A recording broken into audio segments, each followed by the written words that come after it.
کیا 2025 بڑے زلزلوں اور تباہی کا سال ہے؟ اللہ نہ کرے ایسا ہو، کیونکہ ایسا ہم نہیں کہہ رہے بلکہ ماہرین کی جانب سے یہ پیشگوئی کی گئی ہے۔ مگر ایک منٹ، زلزلوں سے متعلق پیشگوئی کرنا تو ممکن ہی نہیں، تو پھر ایسا کیسے ہو سکتا ہے؟ آج کی ویڈیو میں آپ کو یہ بھی بتائیں گے، کیونکہ اس پیشگوئی کے اندر بہت سی اہم باتیں کی گئی ہیں۔ یہ بھی کہا گیا ہے کہ زلزلے آنے کا امکان اس سال بڑھ چکا ہے، اور یہ زلزلے زیادہ تر سمندر میں آ سکتے ہیں، جس سے بڑے پیمانے پر سونامی سے جانی اور مالی نقصان بھی ہو سکتا ہے۔ یہ بھی بتایا گیا ہے کہ ان زلزلوں کی شدت 8 یا 9 میگنیٹیوڈ ہو سکتی ہے۔ ساتھ ہی آپ کو یہ بھی بتائیں گے کہ پاکستان کے حوالے سے گزشتہ 3-4 سالوں سے اسی طرح کی باتیں کی جا رہی ہیں، خاص طور پہ پاکستان کے سب سے بڑے شہر کراچی کے حوالے سے، کہ وہ ممکنہ سونامی سے متاثر ہو سکتا ہے۔ یہ بات بھی کی جا رہی ہے کہ بلوچستان کی ساحلی پٹی پر کسی وقت بھی ایک بڑا زلزلہ آ سکتا ہے۔ آخر ان سب کے پیچھے کتنی صداقت ہے؟ سال 2025 کے حوالے سے یہ جو نئی پیشگوئی کی گئی ہے، اس میں کتنی صداقت ہے اور یہ کس بیس کے اوپر کی گئی ہے؟ تمام ڈیٹیلز آپ کے ساتھ شیئر کریں گے۔ میں ہوں عادل عزیز خانزادہ، آپ دیکھ رہے ہیں نیوز 24/7 اردو۔ اس طرح کی معلوماتی نیوز اپڈیٹس کے لیے آپ یوٹیوب پر دیکھ رہے ہیں تو چینل کو سبسکرائب کر کے بیل آئیکن پریس کر سکتے ہیں۔ فیس بک، ٹک ٹاک اور انسٹاگرام پر بھی ہمیں جوائن کر سکتے ہیں۔ سب سے پہلے جو ابھی ریسنٹلی یہ پیشگوئی کی گئی ہے، اس کے اوپر بات کرتے ہیں۔ جاپان کے ماہرین کی جانب سے یہ پیشگوئی سامنے آئی ہے، جس میں بتایا گیا ہے کہ اس کی ایک وجہ ہے جو پیشگوئی کرنے کی، کیونکہ ہر بڑے زلزلے کا ایک ٹائم اسکیل ہوتا ہے۔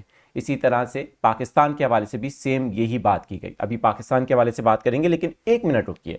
اس پیشگوئی میں یہ کہا جا رہا ہے کہ گزشتہ سال بڑے زلزلے آنے کا امکان 81% تھا، لیکن اس سال 2025 میں 1% یہ امکان بڑھ گیا ہے، اور بڑے زلزلوں سے مراد یہ ہے کہ جن کی شدت 8 یا 9 میگنیٹیوڈ ہو سکتی ہے۔ یہ بھی بتایا گیا ہے کہ ان زلزلوں کے باعث سمندر میں سونامی کا جو خطرہ ہے وہ بڑھ چکا ہے، اور اس سونامی سے بڑے پیمانے پر جانی اور مالی نقصان کا اندیشہ بھی ظاہر کیا گیا ہے۔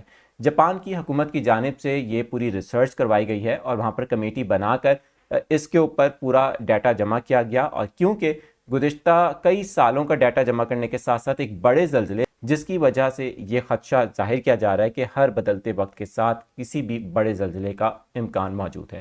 اب ذرا پاکستان کی بات کرتے ہیں۔ گزشتہ 3-4 سالوں سے یہ بات کی جا رہی ہے، سیم سچویشن پاکستان کے ساتھ بھی ہے۔ ایک بڑا زلزلہ آیا تھا، آپ کو یاد ہوگا کہ 1945 میں مکران کوسٹل بیلٹ پر ایک زلزلہ آیا، جس کے بعد سونامی نے بڑے پیمانے پر بلوچستان کے ساحل کو متاثر کیا تھا۔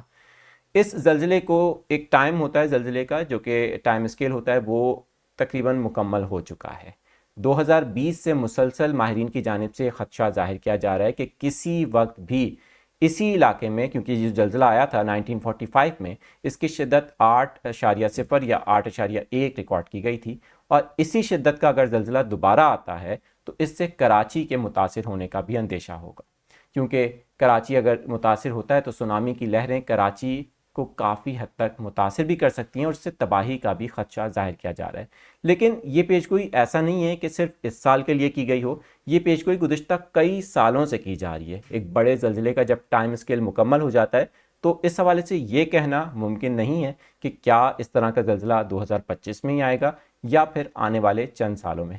اور جاپان کے ماہرین کی جانب سے بھی جاپان کے حوالے سے جو پیشگوئی کی گئی ہے، اس میں یہی بات کی گئی ہے کہ اگلے 30 سالوں کے اندر ہر بدلتے سال میں زلزلے آنے کا خدشہ بڑھ رہا ہے، اور کسی وقت بھی ایک اور زلزلہ 1946 جیسے زلزلے جیسا آ سکتا ہے۔ اگر ویڈیو پسند آئی ہو تو چینل پر کمنٹس کر کے اپنی رائے کا اظہار ضرور کیجیے گا۔